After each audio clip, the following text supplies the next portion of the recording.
This is the reading for day 118 of the year 2022. The date, April the 28th, 2022. I'm reading from the New Living Translation of the Chronological One-Year Reading Bible.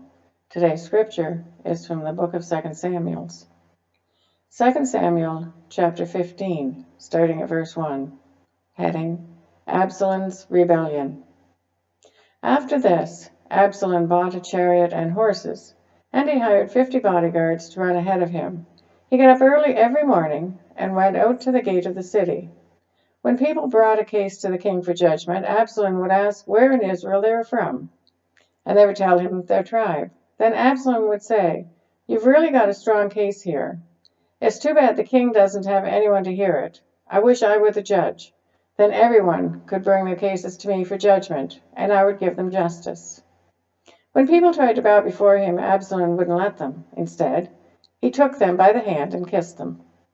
Absalom did this with everyone who came to the king for judgment, and so he stole the hearts of all the people of Israel.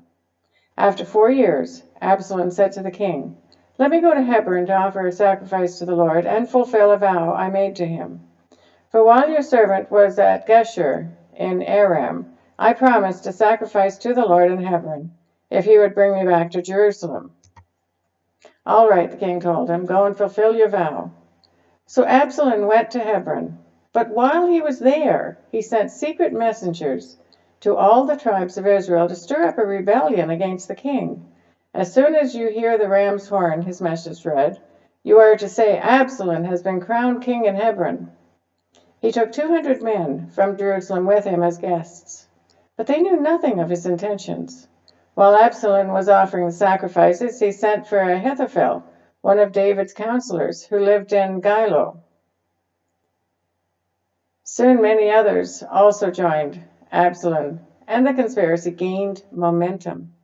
Heading, David escapes from Jerusalem. A messenger soon arrived in Jerusalem to tell David, "All Israel has joined Absalom in a conspiracy against you."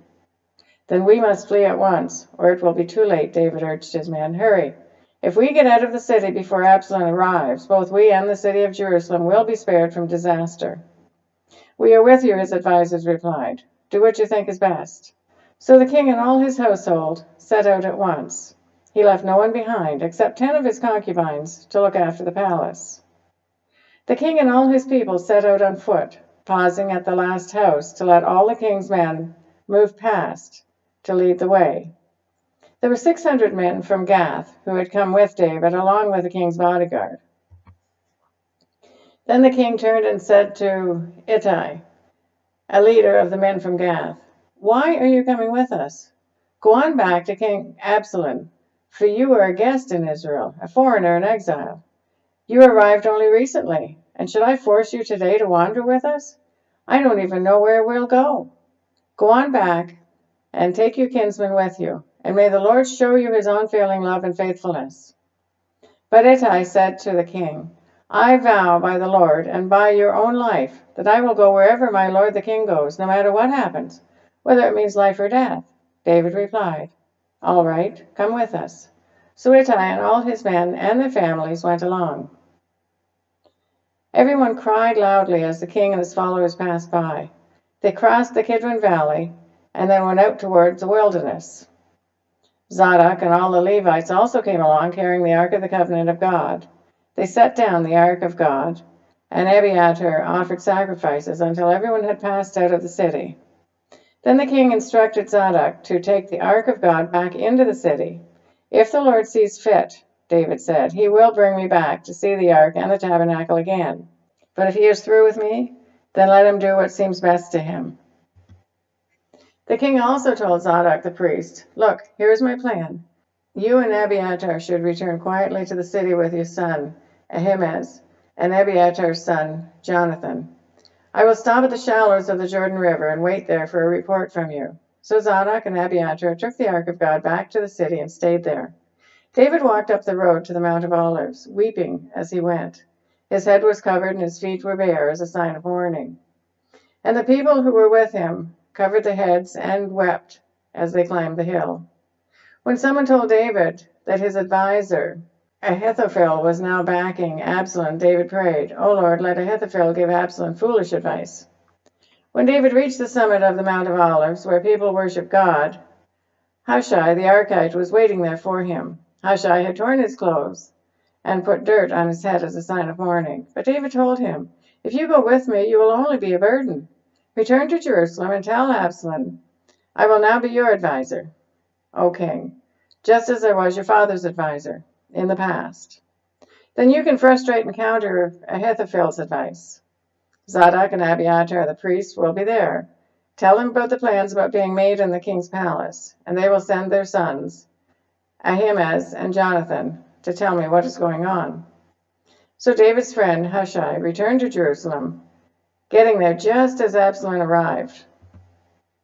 2 Samuel chapter 16, starting at verse 1, heading David and Ziba.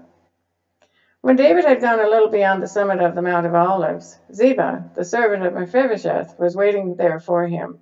He had 2 donkeys loaded with 200 loaves of bread, 100 clusters of raisins, 100 bunches of summer fruit, and a wineskin full of wine. "What are these for?" the king asked Ziba. Ziba replied, "The donkeys are for the king's people to ride on, and the bread and summer fruit are for the young men to eat. The wine is for those who become exhausted in the wilderness." "And where is Mephibosheth, Saul's grandson?" the king asked him. "He stayed in Jerusalem," Ziba replied. "He said, 'Today I will get back the kingdom of my grandfather Saul.'" "In that case," the king told Ziba, "I give you everything Mephibosheth owns." "I bow before you," Ziba replied. "May I always be pleasing to you, my lord the king." Heading: Shimei curses David. As King David came toward Bahurim, a man came out of the village cursing him. It was Shimei, son of Gera, from the same clan as Saul's family. He threw stones at the king and the king's officers and all the mighty warriors who surrounded him. "Get out of here, you murderer, you scoundrel," he shouted at David. "The Lord is paying you back for all the bloodshed in Saul's clan. You stole his throne, and now the Lord has given it to your son, Absalom. At last you will taste some of your own medicine, for you are a murderer. Why should this dead dog curse my lord the king?" Abishai, son of Zeruiah, demanded. "Let me go over and cut off his head." "No," the king said. "Who asked your opinion, you sons of Zeruiah? If the Lord has told him to curse me, who are you to stop him?" Then David said to Abishai and all his servants, "My own son is trying to kill me. Doesn't this relative of Saul have even more reason to do so? Leave him alone and let him curse, for the Lord has told him to do it. And perhaps the Lord will see that I am being wronged and will bless me because of these curses today." So David and his men continued down the road, and Shimei kept pace with them on a nearby hillside, cursing and throwing stones and dirt at David. The king and all who were with him grew weary along the way, so they rested when they reached the Jordan River. Heading: Ahithophel advises Absalom. Meanwhile, Absalom and all the army of Israel arrived at Jerusalem, accompanied by Ahithophel. When David's friend Hushai the Archite arrived, he went immediately to see Absalom. "Long live the king!" he exclaimed. "Long live the king!" "Is this the way you treat your friend David?" Absalom asked. "Why aren't you with him?" "I'm here because I belong to the man who was chosen by the Lord and by all the men of Israel," Hushai replied. "And anyway, why shouldn't I serve you? Just as I was your father's advisor, now I'll be your advisor." Then Absalom turned to Ahithophel and asked him, "What should I do next?" Ahithophel told him, "Go and sleep with your father's concubines, for he has left them here to look after the palace. Then all Israel will know that you have insulted your father beyond hope of reconciliation, and they will throw their support to you." So they set up a tent on the palace roof where everyone could see it, and Absalom went in and had sex with his father's concubines. Absalom followed Ahithophel's advice, just as David had done. For every word Ahithophel spoke seemed as wise as though it had come directly from the mouth of God. 2 Samuel chapter 17, starting at verse 1. Now Ahithophel urged Absalom, "Let me choose 12,000 men to start out after David tonight. I will catch up with him while he is weary and discouraged. He and his troops will panic and everyone will run away. Then I'll kill only the king, and I'll bring all the people back to you as a bride returns to her husband.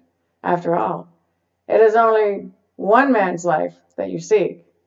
Then you will be at peace with all the people." This plan seemed good to Absalom and all the elders of Israel. Heading: Hushai counters Ahithophel's advice. But then Absalom said, "Bring in Hushai the Archite. Let's see what he thinks about this." When Hushai arrived, Absalom told him what Ahithophel had said. Then he asked, "What is your opinion? Should we follow Ahithophel's advice? If not, what do you suggest?" "Well," Hushai replied to Absalom, "this time Ahithophel has made a mistake. You know your father and his men. They are mighty warriors. Right now they're as enraged as a mother bear who has been robbed of her cubs. And remember that your father is an experienced man of war. He won't be spending the night among his troops. He is probably already hidden in some pit or cave. And when he comes out and attacks, and a few of your men fall, there will be panic among your troops, and the word will spread that Absalom's men are being slaughtered.